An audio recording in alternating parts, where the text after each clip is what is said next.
Greetings all. Two short demonstrations today. The first one is human resource management and the second one is total quality management. They don't take long to do, but they are very important functions, and I think the simulation really gives you a good idea about how important they are. I'll just go straight to it now and run you through these.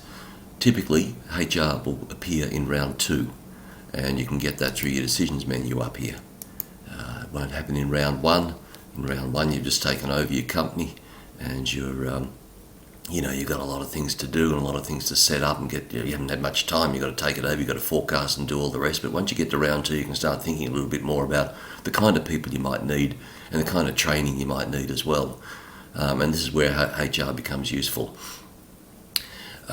As always, there's a lot of interesting and useful information found in all of these information icons on the side. There's also a coach up there as well that can run you through a tutorial on any area of CAPSIM. I think on this one it's not a video, but it does provide you with some good information about what happens in each particular area. There is a labour negotiation area over here. I don't open that up, it's a little complicated. And we just run on the basic functions here. Okay, what can we do here? We have the opportunity or the option of spending more on recruiting. We already are spending some money. That by default the simulation adds some money to recruitment, otherwise how would we find people? And there is also some money allocated to training, but we can decide to add more to that, and I'm suggesting you do. So we have an option to spend more there and more there. The question is, how much? Well, again, the information icons can be very useful here. If you were to open this up and have a read through this, I'll cut into the middle here. You'll see diminishing returns after $5,000 per worker. So what this means is that if we spend anything more than $5,000, we're not going to get much more benefit out of it. So up to $5,000 is about all we need to consider. Now, some people I know, when I'm watching them, they think, oh gee, I might want to save a bit of money. I won't spend $5,000, I'll just spend $2,000. And I'm saying that's a mistake. And it's like marketing. If you try to reduce expenditure in your marketing budgets, it has a very big cost. Never. It doesn't matter how badly things are going, do not reduce the cost of your expenditure on trying to get the best people through recruitment and training. Training also has a strong motivational power. So let's see what we've got. Recruiting. I can spend an extra $5,000 to make sure that I get the best people. I'm going to do that. Training, bit of information over here as well, and it tells you can spend a maximum of up to 80 hours per employee. So I can train employees for 80 hours, so I'm going to do that. And we can have a look at what happens. Before we go and process it, we can see a bit of an indication about what impact this will have. We've got a productivity index here that lets us know about our productivity. At the moment it's sitting on 100%. Let's have a look at some other times here. We've got a turnover. This is how many people, 10% of the staff turnover last year. And new employees are 63. And we've got, they're probably the things we're mostly interested at the moment. So let's recalculate and see what that does to things here. Well, you can see an immediate jump in productivity. It's gone up by 2.4%. Now you might think, well, that's not much. But what happens with that is that it will carry on over to next year, and also your company's turning over $120 million in the second year. So 2% of $120 million is quite a lot of money. It's got a lot of other effects as well. Not only will it improve productivity, but it improves motivation and employee morale, and it helps with those sorts of scores on the balanced scorecard. Training, people like training. They enjoy training. Training can give them an opportunity to, seek the next promotion. It's a little bit of a break away from the normal job, just taking, 20-hour training course. Instead of coming to work and doing the job, you can train. It's motivating in many respects. And you can see that here. So spending money to get the right people and then training them has an impact on morale and on productivity. But it also has further impacts. It has an impact here on turnover. Last year there was 10% of people left, but now only 7% of people left. So if we've got the right people in the job and we are training them, they'll appreciate it and they'll stay with us. So there's not much of an argument why we wouldn't want to do that. We can see here as well. So they're the two big things that impact here. Turnover is very costly on organisations. You get somebody in, you need to train them. They may not work out. You may be back out looking for other people again and bringing other people in. Those people you did bring in could cause a massive amount of problems while they were there. So the cost of turnover are extremely high. And if you can reduce that by whatever means, then that's something that you should consider. So if I was to say, well, no, it's a lot of money, I might just spend $2,000 there, and I'll cut back a bit here as well, save a bit of money. Let's see what that would do for us.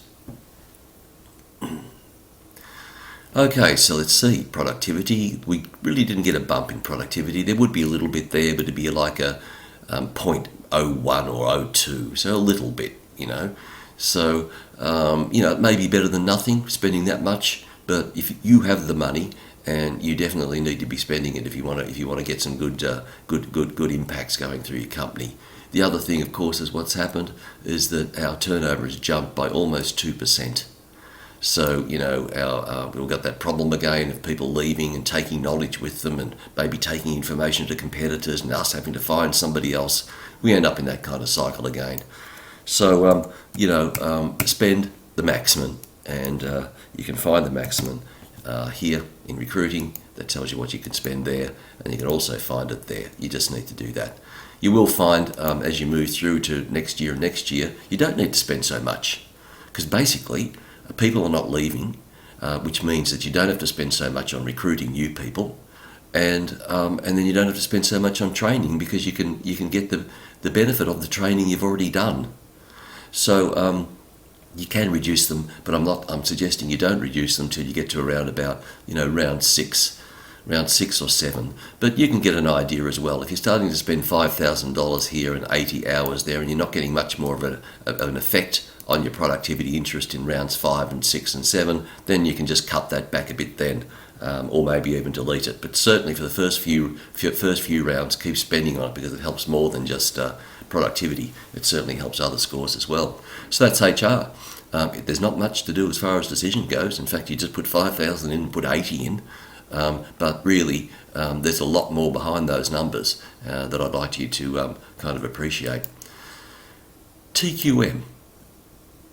This will come in round 4. So you'll see here a whole range of different other information.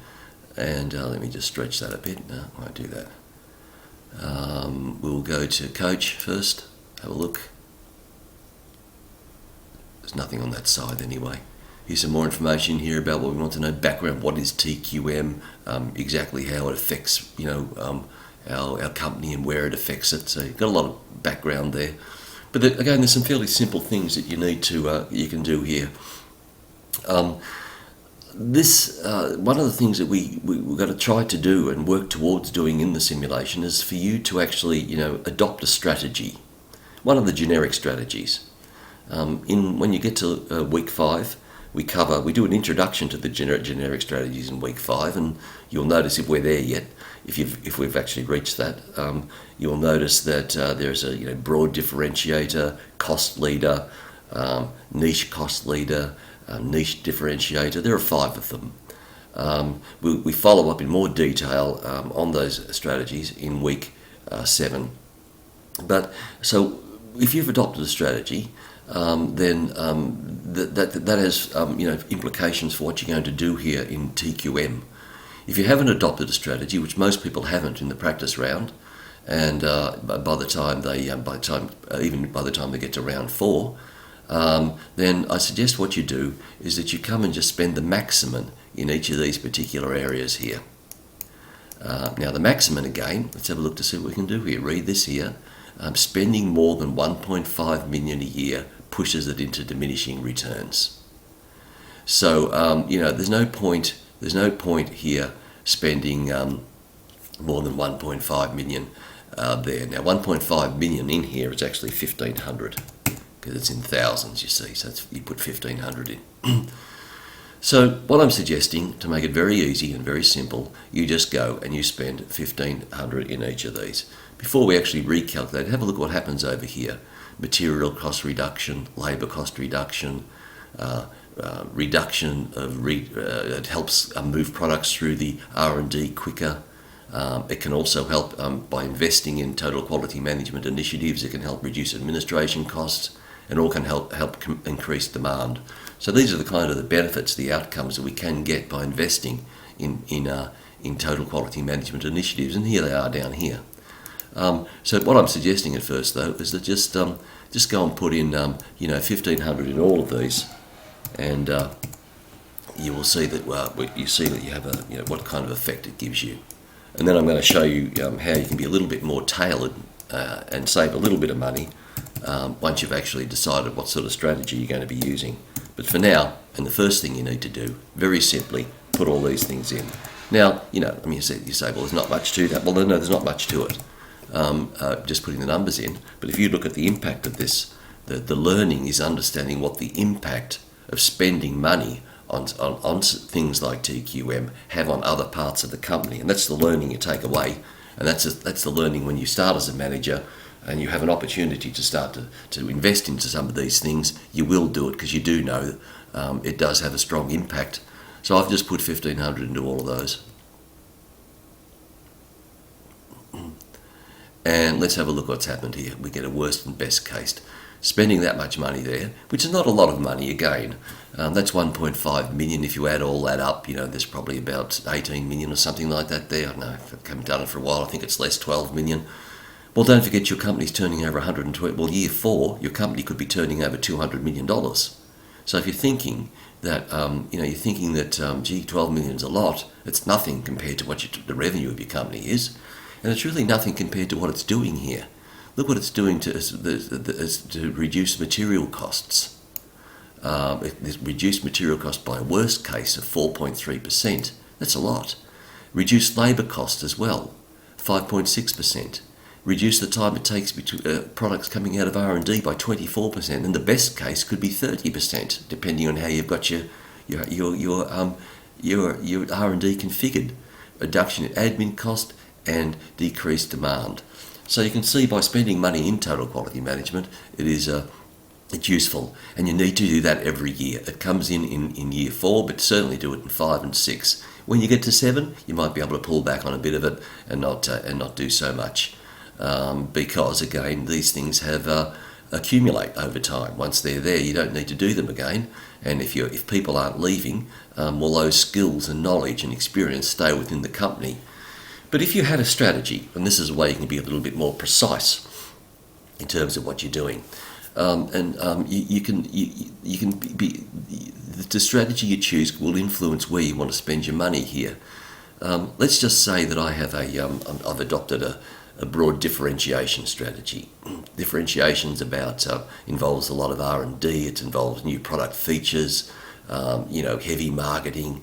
It involves quality, components, and those kinds of things, and less, less mistakes.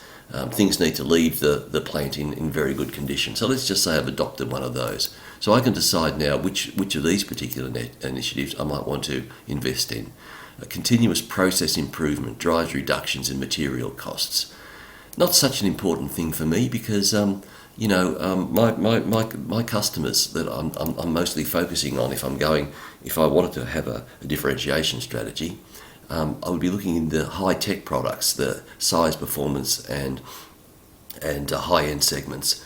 So material cost is not a real issue, but if I was a cost leader, I was competing on the basis of being able to keep my costs low, I would certainly do that. Let's see, vendor relations, just-in-time inventory control systems, investments produce reductions in material costs and administration costs. Again, that's not such an issue for me, unless if I had a presence in the big segments, Acre and Able, then I probably would be doing something in that one there, because I don't want to be holding too much inventory, and that would be a good one to do. But I just might leave that out for round 4 anyway. Quality initiative training produces reduction in labour cost. I probably would spend something in that as well. I think any sort of training is useful, and particularly because as a differentiator, quality is an extremely important thing. I can't be sending products out, charging a high price, and having people to send them back. So that's certainly not something that I'd want to miss out on. Channel support systems, yes, I would also be spending something in that. It's important that I've got my distribution channels honed, and I'm out there investing in them. It also increases demand. This is more an engineering one, which would lead to reduced R&D cycle time. Well, that's going to be important to me, because I want to get my products out as quickly as I could, and many of my products are in. As soon as I can get my products onto the market, the sooner I can start selling them.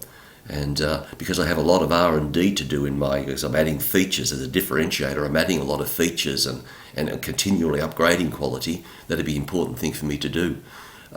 This is the United Nations Environmental Green Program, and I would definitely be involved in that one, because that would be my own belief that I think all companies should be aspiring to those types of things, but also because some large investors won't invest in companies unless they are demonstrating that they are, making sensitive decisions that are going to be sensitive to carbon footprint and their impacts on communities.